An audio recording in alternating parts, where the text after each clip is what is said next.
Well, hello, everybody, and welcome to Living Free in Tennessee, where we talk about building the life you choose on your terms. Today is Monday, July 31st, 2023, and this is episode 774 of Living Free in Tennessee. And we kind of started out with the sound coming through my Mac mic instead of my mic.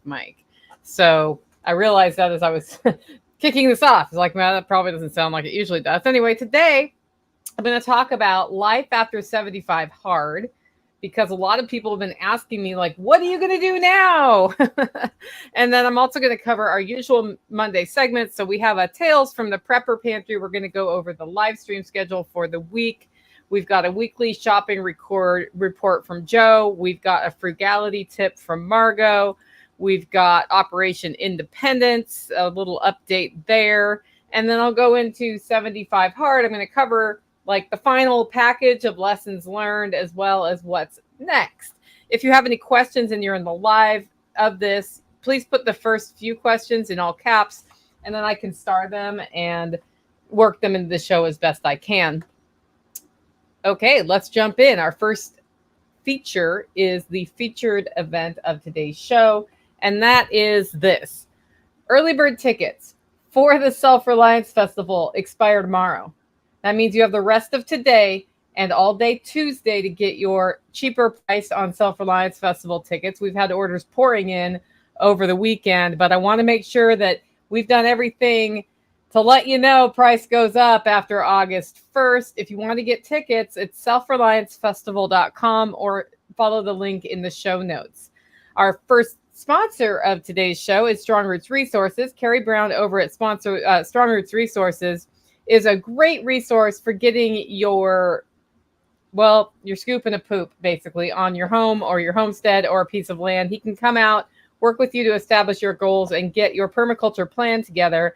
But he also specializes in wild edible plants, and he'll geolocate them on your property, which is pretty cool. He's doing a wild edible walk in Lenore City on August 12th. If you are on my weekly mail, then you got that today. It has more information on how to link up with Carrie for that wild edible walk. Our second sponsor of today's show is EMP Shield.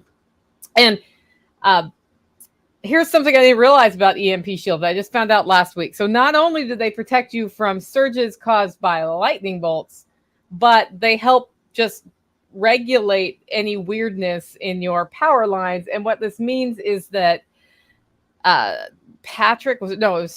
told me that he has not replaced an incandescent light bulb since putting his EMP Shield in because there's not as much fluctuation in power flow. So like, that's pretty darn cool. If you're interested in checking out more about that, go to empshield.com. You get $50 off with the coupon code LFTN.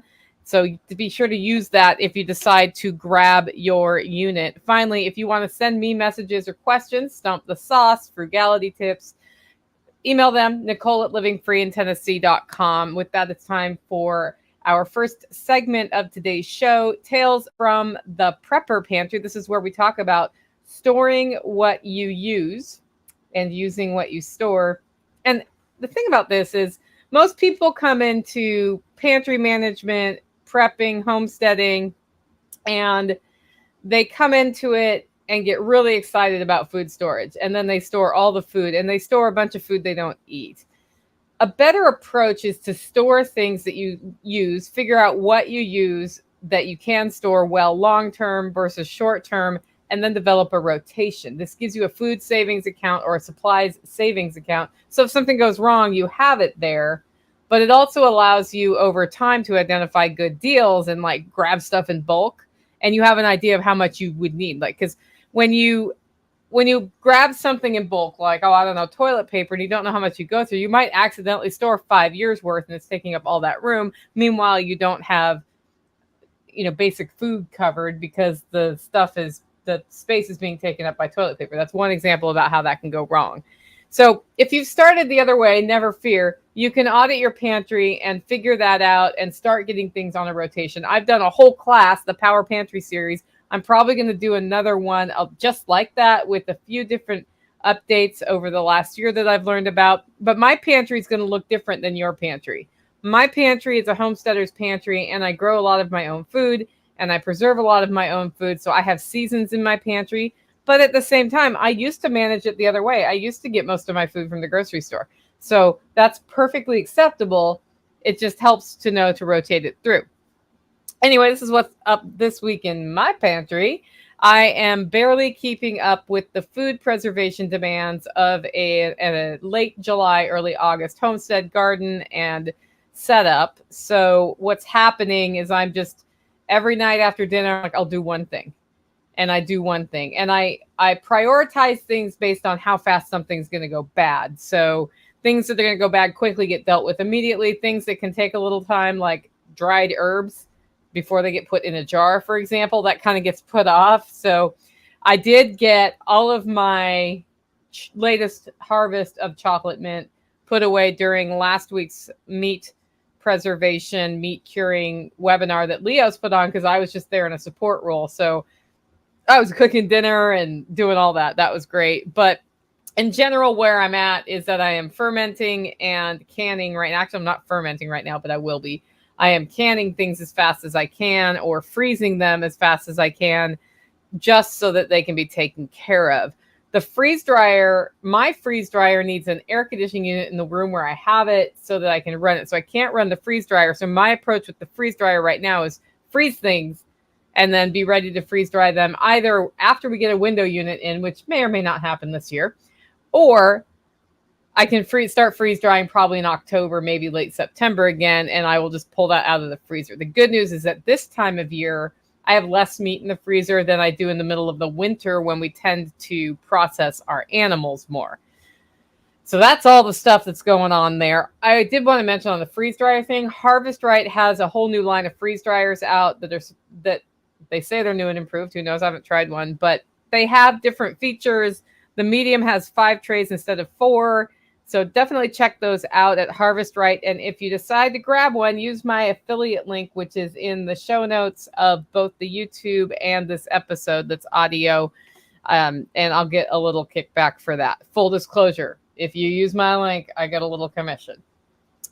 Okay, I'm using up the meat. So the way we do meat here is we do whole animals. And so I'll eat whatever I most want in general, but I get to these times of year where the things I don't most want need to get eaten, and there's a new animal in. So we are using up meat in what I call the black upright freezer, because that's where all the bits and bobs and odds and ends end up. I've got some seafood in there that's about a year old. It's what is it?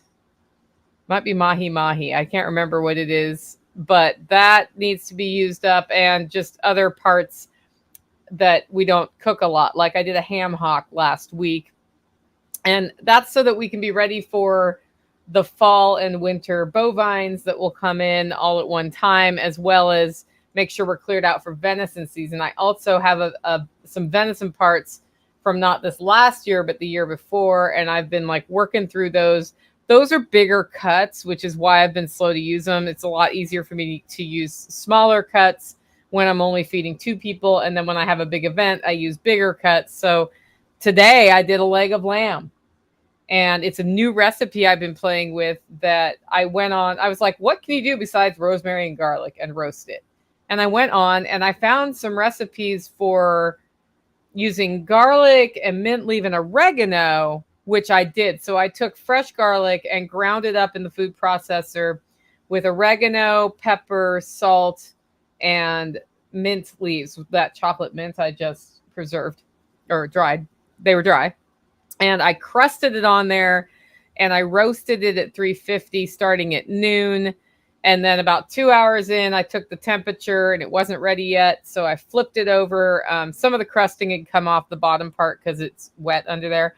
So I spread it back on, threw it back in the oven, and I just took it out like 10 minutes before this. And I have cooked this particular leg to well done rather than medium rare, because it's an older animal that it came from. So I wanted it to, I just thought it would be too tough at a medium rare or medium, and I didn't feel like putting it in the sous vide for 40 years. So I did what you do. I just did low, basically the equivalent of low and slow for that. And it looks really good. It's resting right now. We'll have it later tonight. So it won't be like hot out of the oven, but I didn't know how long it was going to take. So I wanted to make sure it was done in time. Faith says, hit the like button, folks. Don't like me. Shame. Hit, hit, hit. Anyway, thanks, Faith, for that whole thing. And then our recipe of the week this week is a tomato picnic salad. You should check that out at livingfreeintennessee.com. I am starting to publish a recipe of the week publicly that used to be in the membership portal because a lot of you have been looking for recipes of the week, and we're including that in the weekly mail. Today I sent that out before the live stream. And I've sort of decided that what I want to do is start recording the podcast at about 4 p.m. on Mondays as a general rule, unless something comes up that doesn't let me do that, even though it's later in the day than I'd like, just so that we can have the weekly mail out. If I have roasting to do, I can do the roasting. And some of you have told me you kind of like having the opportunity to see this live in the afternoon, which is the only time you can. So, other times we have morning live streams. Speaking of the live stream schedule, tomorrow at 9:30, it's the First Tuesday Coffee Chat with Jack Spirko and John Willis. And then Friday, as usual, we will have Homestead Happenings at 10:30 in the morning. Our next segment is the weekly shopping report from Joe. And realize, guys, that Joe is getting these out usually after I record my podcast. Today, he did get it out right before I went live. I'm a week behind, and I thought that would be a better way to go so it's consistent, because Joe goes shopping on the weekend, except for when he doesn't, and he doesn't always have time to write it up. And so I figure if I go a week later, then he's always like, whenever he posts it, he posts it. So that works well. So last weekend they were at an event. It didn't go shopping until I think yesterday or today. And he wrote down Aldi prices and then lost the piece of paper he had them on. So he says, I can't find the page where I wrote down prices in my pocket. Fortunately, I don't think anything at Aldi changed. So nothing struck him as changing. Our first stop was the recycling center. And then we skipped Dollar Tree this week since I bought extra energy drinks for my trip and we didn't need anything there. I ran into Home Depot to check the price of a 2x4x8, and it has dropped quite a bit to $2.98. It's been months, if not years, since they were under $3. Yay, because I'm about to do more construction. Aldi was looking at last week's Staples place prices. I don't think anything changed. I did notice definite gaps in the meat coolers. I won't decide anything about that, though, because I don't normally shop on this day, and it could just be a lull in like their weekly refill. They also had none of the 70% chocolate I like, but the price tag had not changed, so I'll just look at it again this weekend. And a gallon of untainted regular was $3.88. This is when, A-Ray Pierce says, this is when it's the heat of the day here. I appreciate the live stream. Okay, next up we have the frugality tip from Margot. And Margot said, hey, y'all, today's frugality tip is gardening hack. It's a gardening hack, guys. We all need gardening hacks right now. What I use to tie my plants to stakes and trellis is t-shirt yarn. It moves with the plants and prevents you from tying too tight and ruining your plant babies. You take an old t-shirt, lay it flat, and cut strips. I cut off the bottom folded over seam on the shirt and discard. Then cut all the way across the shirt. Take that strip and cut into pieces that are 3 to 4 inches long. I mean, as long as you need them, cut them that long. Then pull those pieces in both directions and they will spring into stretchy yarn like ties. Double hack. Cut a couple of strips off the bottom, then cut the sleeves and neck off. And you can use the sleeves to make ties as well. Then sew across the bottom of the shirt and you have a stretchy bag you can use for harvesting your vegetables or shopping. So that is the frugality tip. If you want to get a frugality tip in, just email it to me with frugality tip in the subject line, Nicole@livingfreeintennessee.com. Next up, we have Operation Independence, where I talk about building local ongoing revenue into our lives and avoiding a need to pay a guy. And this time I'm going to talk about building social capital, because social capital is super important. If you wonder why I put so much time into some of these events, it's not because they're making me rich. I do not have a swim spa because of Self-Reliance Festival, but they do make me rich in relationships, and that's super important too. That being said, On Saturday this week at 4:30 p.m. at my place, the Holler Homestead, we are doing a meetup for anybody in our Freedom Cells. We have the statewide group, the LFTN Freedom Cell group, and I'm calling it an LFTN Freedom Cell meetup. But if you're out of the state and decide to come down, that's fine. I am also combining that with a Homesteaders of DeKalb County and surrounding counties meetup so that we can just see who's in the area who's interested in doing business with each other, supporting each other, becoming a cohesive community here. We have a pretty good start of a community here in the Holler neighbors, and I'm pretty connected with homesteaders in my county, but I'm sure there are ones I haven't met yet, and I'm trying to get a regional meetup going that's monthly. And what we'll do is a monthly meetup. So this one's at 4:30 p.m. Saturday, potluck, bring a dish to share. If you don't have a dish to share, don't let that stop you from coming because there will be plenty of food to share.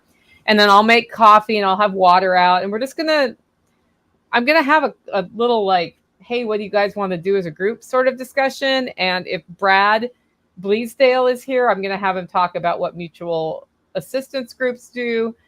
But keeping it casual, we get to be what we want to be. And that's what's important to me. It's just a great way to get to know people. 4:30 p.m. to 6:30 p.m. I set it at that time so that homesteaders can be back from the farmer's market, wrapping up at 6:30 before the sun sets so that you can go back to your homestead and put all your animals to bed. And at that meeting, we'll decide like what day of the week, what times of days work for people best. So it may change. My goal is to have a monthly meeting, whether I'm there or not. The Holler neighbors can run it if I'm not there.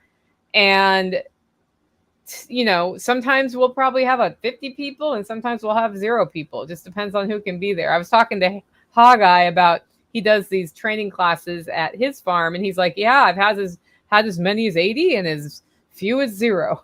And I just do them once a month. And I'm like, that's great. That's the way you got to do those things. Because life happens, guys. Like sometimes people don't show up to things.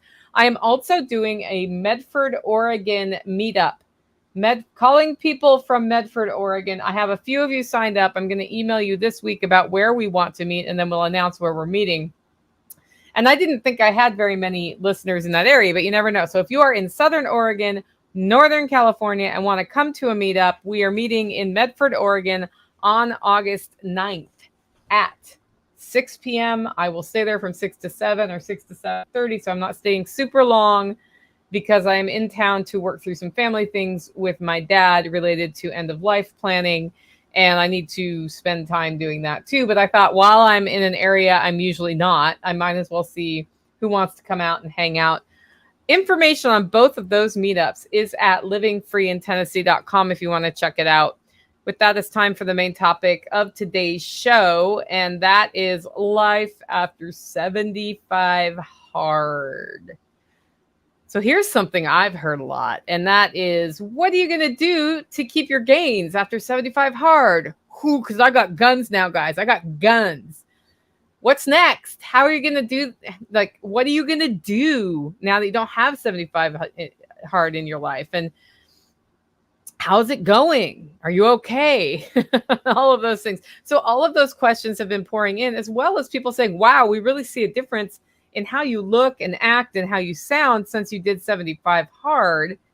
And the funny thing is, answering the question, what's next, hasn't been super easy to me. That's why I've been staying pretty quiet about it. Because I'm like, I don't know what's next. Do I do a year of hard? I don't want to do a year of hard.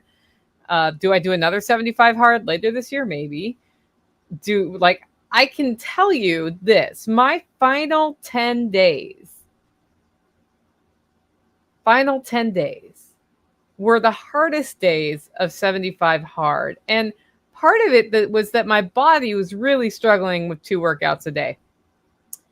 And I had to push through that.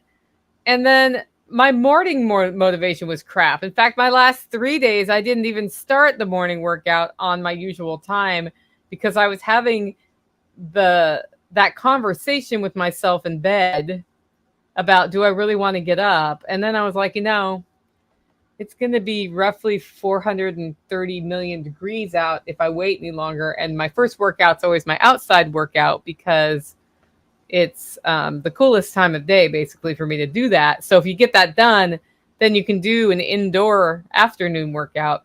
Half the time I did afternoon workouts outside anyway, but I had the option. So my morning motivation was just crap the last 10 days. And I was doing this thing I do to myself in my head where when I've done most of a thing. My favorite parts of projects is starting it, figuring out how to do stuff. You heard the third thing that's missing, right? The finish it part. The thing, by the time I get to the point where it's time to finish something, I don't want to finish it. I want somebody else to finish it because I'm over it already. So same thing happened with 75 hard. And that kind of brings me to the final list of lessons learned. And I have 10 of them. And the first one is finish. Part of why I started 75 hard was mental discipline, and because I was missing deadlines. And I was agreeing to do things and not getting them done because I was overcommitting. And then there's the finish it problem. That is a mental hurdle I have always had my whole life. And I was like, you don't get ahead in life, you don't finish stuff, Nicole. So you're going to finish 75 hard. And now that you've talked about it on your podcast, like, you're going to have to be in the hospital to not finish 75 hard. Like, failure was not an option for me at all. And so that last 10 days was me learning how to finish things anyway that I'm not feeling like I want to do because I've already done the fun part, which is starting. And by the end of it, like by my last day, I did finally on day final, which was, I think, a Tuesday, I was like, I actually like today. I actually do want to do these things. So what I learned is when you finish something, the very final moment, the final countdown, that final moment is a reward. And if I keep that in mind when I start getting like that negative pull to not finish something, then I will actually feel better at the end of it. And once you finish stuff, you're not thinking about it, so you're not wasting mental energy on it. So that was lesson 1. Lesson 2, I've already talked about. I've done a whole podcast episode on it, and that's decide. When you decide to do something and you truly go all in on it, you're going to get it done. But it starts with deciding. And if you don't decide, then somebody else will decide for you. Or the answer is no if you don't decide. That's really important when you're looking at building a life that you want on your terms, because every time you let indecision decide for you, it's usually not the outcome you want, and it's usually not the decision you would have made if somebody had held a gun to your head. So deciding is super important. And if you want to be the steward of where you're going, then deciding somewhere you need to focus. And if you are one of those people who agonizes over decisions, it's the little decisions you make every day in aggregate that make you successful, rather than the big decisions that you just spent 3 weeks talking to your family about. That doesn't mean you don't think about things logically. It doesn't mean you don't evaluate pros and cons. And it does not mean you do not involve your family in decisions. But often those big decisions aren't what cause the problems in your life. It's the little decisions you make every day. Lesson 3 is plan. And John Willis told me he's never seen anybody game plan 75 hard as much as I did. I was literally planning what my workout would be and how I would get it done months in advance for a specific day when I knew that was going to be the hard day to get everything done in the day. And the hard part was the 2 45 minutes, one workout, one outside, because I was going to be in an environment where I was inside without the option to go outside, aka an airplane or an airport, for most of the day for a very long journey. That type of thinking got me more in the habit of thinking ahead. I usually think ahead anyway, and backing out what's important about what I'm doing and what needs, what's the steps, what are the steps to get there. That's actually why the weekly mail went out today before this, so that people who saw their email this afternoon knew we were going live at 4. And I promised a weekly mail, and that's now done. And it has all of the information we have in it, right? So that was just a way so that, because something I learned along this journey was I don't communicate with y'all as well about what we're doing from a Living Free in Tennessee standpoint as I should. So now I have it all in one mail on Monday that you can get that from. And then, of course, it's out on social media if you're following me there. And I talk about it on the podcast. And I know at the beginning of the week, these are the things I need to cover on the podcast. They don't have to all go in one, but, you know, throughout the schedule of the week, they need to happen. Lesson 4, prioritize yourself. That one was hard for me, and it shouldn't be that hard for me. But the thing that 75 Hard does is it teaches you to prioritize yourself and your health. Because when you're strong physically, mentally, spiritually, when you are in good shape, you are a better leader. And if you're not in a leadership role, then you are a better follower. You are a better person on whatever team, in whatever role you are. And it starts with prioritizing yourself. And, you know, we always make that comparison. It's like you have to put your oxygen mask on before you can help other people with their oxygen masks. It's very true. And working out the workouts and the mental development and all of those things, the diet, all of it that you do in 75 Hard, figuring out how to do that every day without fail, without compromise, and without breaks made me figure out how to prioritize myself first thing every day. And that led to some pretty good results. But it also taught me about prioritization in general. Really focusing on the things that are most important. Those are the things you commit to, and you don't commit to other things. If other things get done, great. This fits really well with my 3 Things book that's almost done, which I have a work session scheduled for later this month. We'll see if we get done during that work session. I'm not sure we will. The stupid thing is I have to reread everything I wrote before I write the end of the book. So I would have been better served on this book to write an hour or a half hour every day while it was still fresh in my head than to do what I did, which was I scheduled 2 or 3 big, long, like multiple day work sessions on it. So, you know, there's a lesson there too about prioritization and time management. But if I'm going to get the book done, then I'll probably tell that story in the book now that I said it. Then I have to go back, reread it, and then finish the book. And then we go through all the cycles of editing, which is super fun, super fun.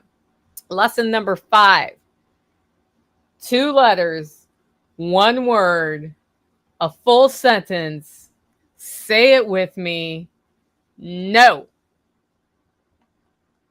That's probably the best lesson I got out of 75 Hard is no. No is a word I needed to be saying a lot more than I have been in the past, my whole life. So I say yes a lot. No is way more important. And Faith, thanks for saying no with me. Lesson number 6, early starts.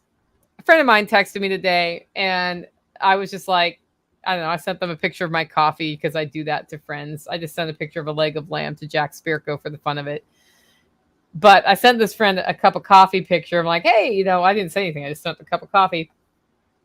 And he was already at work, had already been at work. And he was like, I was like, well, how's your day going? And he said, well, great. I've been here from 5 a.m. and I've gotten more done this morning than I have in like previous days. And he said, you know, people are about to start arriving now, so I probably won't be as this productive for the rest of the day. I get more done between 5 a.m. and 8 a.m. than I do probably any other time of the day because nobody interrupts me, because nobody's willing to get out of bed and start working at that time. And when you start seeing motivational people talk about getting up early and getting going and starting and jumping right in, it's that factor that they are talking about. And I get up and I start with a workout first thing because that gets the blood running.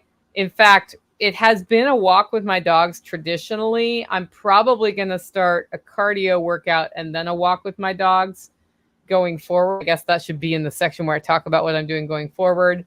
But that really, like, it gives me a chance to not think about or worry, get the blood pumping, and then I come back and I start the day and I have my coffee and all of those things. It also makes it so I don't require coffee the second I get out of bed, which is sort of an addiction dependency issue I don't want in my life. So I don't really necessarily, I like my morning coffee, but I don't need my morning coffee.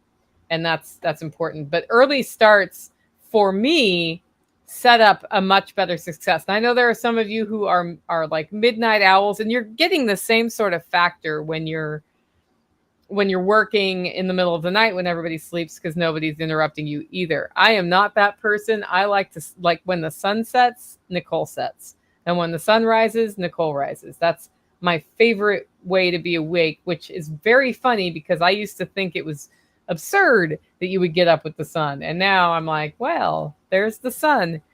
It's not even all the way up yet. And I'm up. I guess I'll get up. I guess I'll start, right?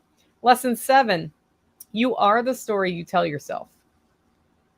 And that's a hard lesson because we tell ourselves all sorts of stories about ourselves. Some of them are positive stories. Some of them are negative stories. And when you're telling yourself a negative story about yourself, about how you can't do something, you cannot do it. And when you reframe that story into what am I going to do that moves me that direction, then you start redefining who you are by the actions you take and just by your perception of yourself. And you put that out to the world and people start perceiving you differently. And one of my stories I was telling myself was that there was this line below which my weight would not drop. Damned if I didn't stay at that line for like 4 or 5 weeks on 75 hard. Like I dropped to that and then I just sat there. And I thought, that can't be right. In the concentration camps, nobody just sat there at this particular line and didn't lose weight, despite the fact that they were only getting, half a piece of bread a day.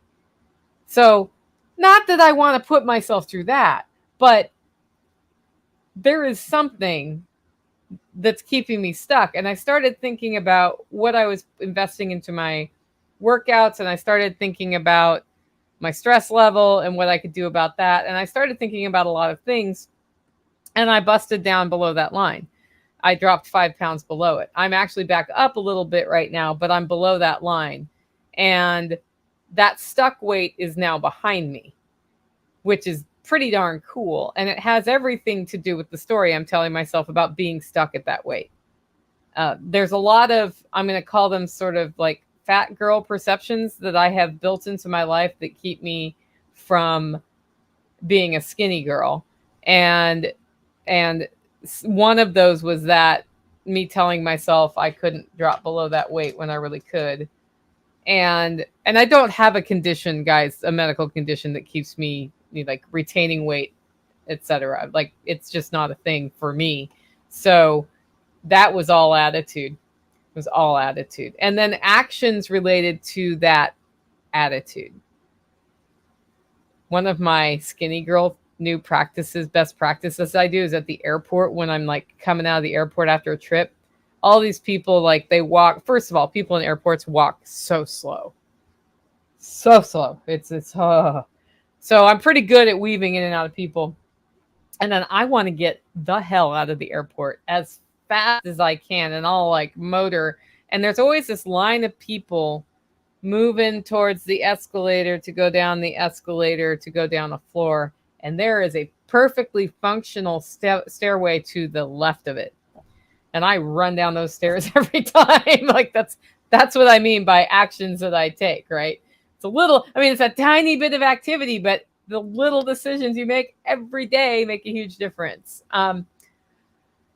Lesson 8, you can make your old age easier. You can. And what I mean by that is I am 50 years old and I have a low back pain problem that travels down my right leg into my knee and ends in the ball of my foot. And it's kind of annoying. And I have been telling myself, you are the story you tell yourself, that that's just part of old age. My mom has back issues. It's a sciatic problem. There's nothing I can do. There is something you can do. Did you know that if you strengthen your core muscles by doing Pilates, that your lower back pain mostly goes away? Doesn't mean it doesn't flare up. But man, 2 weeks into building Pilates into my life, that went away. And I was like, wow, I am expanding my flexibility by doing Pilates. I'm strengthening my core, and I'm toning up and like getting stronger in my arms and my legs and all sorts of stuff by doing Pilates. And I'm really glad I started this in my 50s, because imagine if I'd waited till 60 telling myself that my low back and my knee and my foot and my sciatic were just old age. Does this mean I will have no pain in old age? Probably not. Most people, when they get older, have some pain. But you can do things to make old age easier. And likewise, you can do things to make old age harder if you do things, if you don't know your limits. And I know I'm not supposed to be the kind of person that says there are limits, but sometimes if you do too much and you push too hard, you hurt yourself. And then later in life, that hurt yourself comes back in the form of arthritis. So both being cognizant of what risks you're taking and what you're doing to your body, and doing things to strengthen your body so that you're in better physical condition, is like this balance that I learned from 75 Hard. And it's not just physical. That's also like, how many things can I get done in a day? What am I saying yes to? It's all of what we already talked about, right? The finishing. What am I going to do today rather than what am I saying I'm going to do today? Those things should like maybe match or something. What am I saying I can't do that I really won't do? Why don't I just say I won't do it, right? Why don't I just say I won't do it? That would be more honest. It would be more honest. Lesson 9. Physical health improves mental health. I have had a very challenging mental health year, and it's not getting any less challenging right now. I just found out yesterday that my great aunt Willetta died. And now she was in her 90s, so it wasn't like it was unexpected, but I have so many great childhood memories of her. She was on the side of the family where we got together on the regular. Somehow they didn't tell me she was dying or that she died until a couple weeks after it happened. So I didn't know, which is weird, but communications broke down in the family. And that's sad. And I'm dealing with a lot of grief this year, a lot of family deaths and illnesses and challenges. And I feel like I'm still doing okay. Like, sure, I give myself a chance to be sad, but I still get my coffee orders out. I give myself a chance to go see somebody if I can, and maybe the podcast doesn't go out on schedule, but I come back and I get right back to it, and I don't just sit around and wallow, and I'm not just like choked with inactivity. And I think that's because physically I'm handling things better, therefore mentally I'm able to. And then lesson number 10, this is my 10th and final lesson. It is not the end of the show. I have section 2, which is what I'm doing next. It's this. Our food system is really jacked up, like really messed up. It is crazy how messed up our food system is. I knew it was messed up before I started 75 Hard, but now that I've been eating like really clean off of my homestead, nothing from outside sources or very little from outside sources, and if so, whole foods. And then I've eaten some things that aren't that. Nothing crazy. We're talking like, I went to Arby's. I know it's fast food. I ordered the Greek hero sandwich. Wait, I didn't eat the bread. I didn't eat the tomato because they just put the soggiest, grossest tomatoes on that. I just had the meat. I didn't even have the lettuce. So this should just be meat, right? I got wheat meat the next day. So I had both an intestinal reaction to that meat and a physical joint swelling reaction to that meat. That's how jacked up our food system is. I was eating meat from Butcher Box for a week when I was visiting somewhere, and it was making me sick. That's how jacked up our food. That's supposed to be the good stuff. That's how jacked up our food system is. And you may think like, Nicole, you're oversensitive. No, I think people feel like crap all the time and don't know it until they eat clean, and then they eat not as clean, and then they're like, oh no, now I've developed sensitivities. No, you always had it. You always felt like crap. You just didn't know you felt like crap. That's why you couldn't get out of bed in the morning. That's why you were slow. That's why you had brain fog. the food system is more jacked up than I thought it was. And here's what's interesting. I can't wait to test this again, which means I need to go on a trip. Last time I was in Europe, I didn't have problems. Let me say that again. The last time I was in Europe, I did not have problems. That means our food system's jacked up and theirs isn't. Now, why might that be? Let me think. Is it because they don't allow glyphosate to be sprayed? I don't know what it is. But I know, somebody says they don't have GMO. The issue with GMO, my suspicion isn't that it's GMO. It's that they use glyphosate and other herbicides and pesticides that are harsh chemicals that they say aren't on the food anymore, that are on the food. And if you look at testing, they are. And that's what's jacking us up. And there is none of that being used on my homestead. None at all. So that was my 10th lesson. And that brings us to the part 2, which was, what does life look like after 75 hard? And that's something John Willis asked me on a show we recorded in his studio last week. And I didn't really have a good answer for it. I'm like, I have a lot of things I want to do. And he's like, what? I'm like, too many to list right now. And I couldn't think of like the biggest one at that hot minute. But part of what life looks like for me after 75 hard is I'm basically still doing it. I might get a Pilates workout in this evening as my second workout. I'm not insisting on 2 workouts a day. I am insisting on 1. And I am doing 2 sometimes. And I'm just not doing the water part. And John Willis thought it was really funny that the issue that I have with 75 hard is drinking a gallon of water. That's the thing that rankles, right? And the deal is that I usually do drink a gallon of water a day. That's not really a problem. But there are days when I don't need a gallon. And there are days when I need 2 gallons. And I'm pretty good at listening to my body on that. And that is, so I think it's more important for me to listen to my body than to hit a measurement benchmark on water. I need to be hydrated and I need to be nutrient balanced, right? But for me, listening to the body is more important. And my body tells me lots of things, not just if I need water or not. It tells me if there is wheat in Arby's hero meat. And if there is not wheat, I bet there's a wheat byproduct of some sort in some of the flavoring. Like it's so funny how that is. So I am not currently on 75 hard, but I'm still doing the diet. I had some ice cream this weekend because Don Gorham is on the Self-Reliance Festival team of coordinators. And all of us got together in person to have a meeting. And she brought ice cream that she had made from her cow's milk. And I had a small serving of it to taste it. It was so good. That's the other thing. In the old days, I would have had a big bowl of ice cream. And I just had a small one to taste it, knowing that I didn't want to jack myself up too much on the sugar. It didn't have a lot of sugar in it, but it had sugar, right? So clean eating is still happening.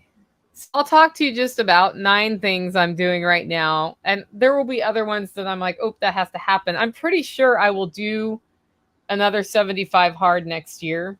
And I might do some little other challenges in between there.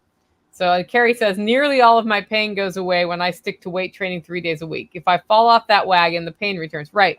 If I don't swim laps, I have this like old shoulder injury.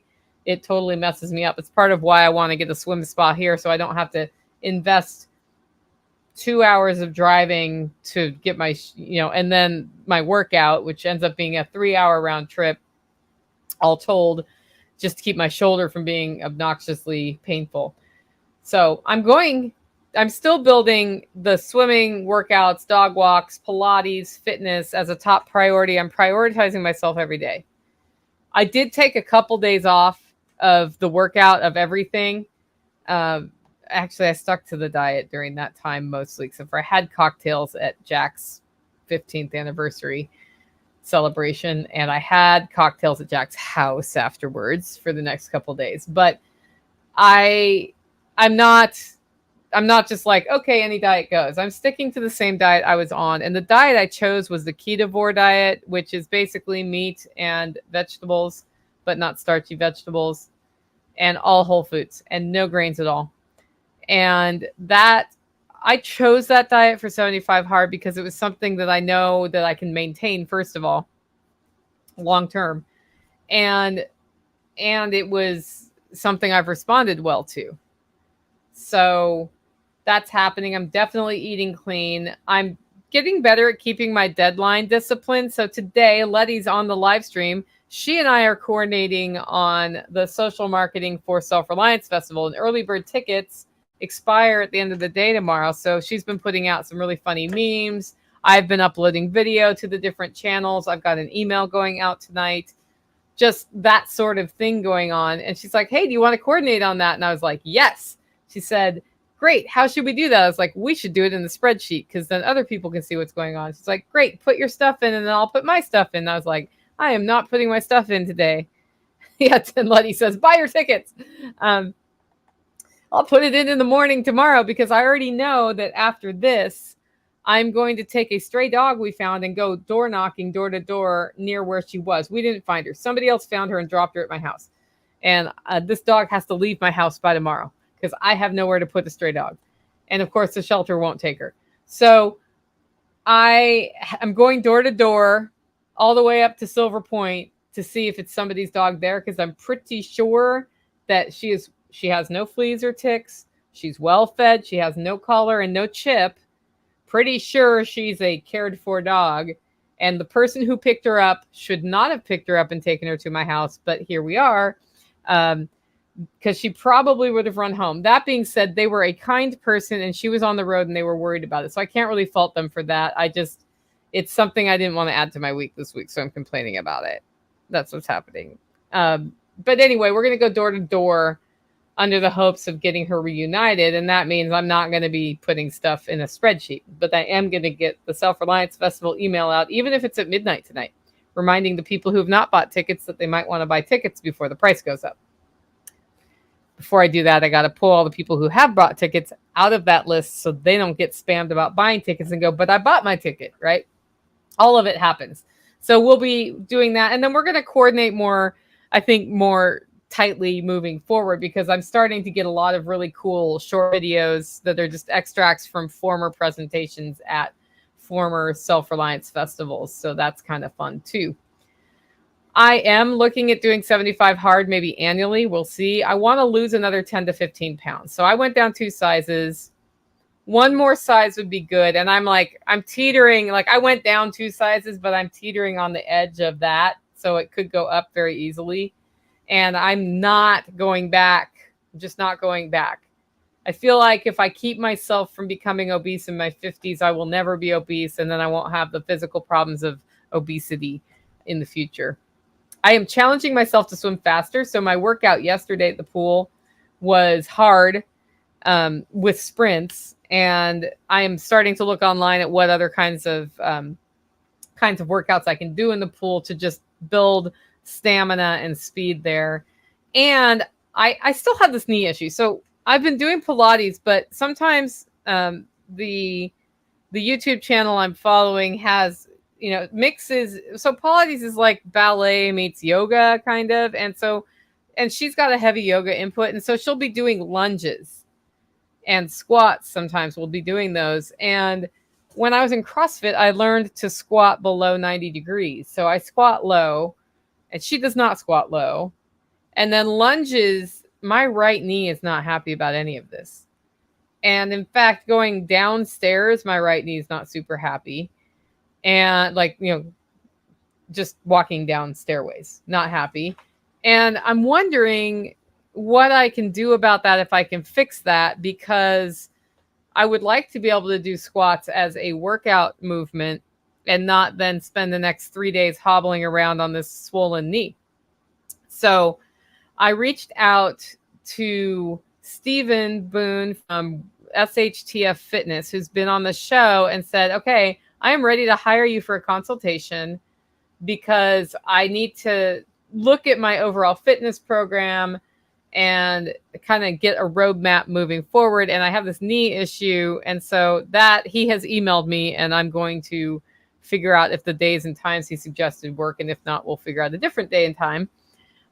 This is my last week of the 7-week webinar series for the homestead skills. So this is maybe not the best week for me to fit this in, but if it fits, it fits. And if it doesn't, it doesn't. I also have a photo shoot scheduled Thursday on the homestead, looking for ideas of what outfits I should wear, guys. So if you're girly and want to help me with that, email me ideas. Hopefully it's something like, should I do dresses? Just the jeans and t-shirt I always wear?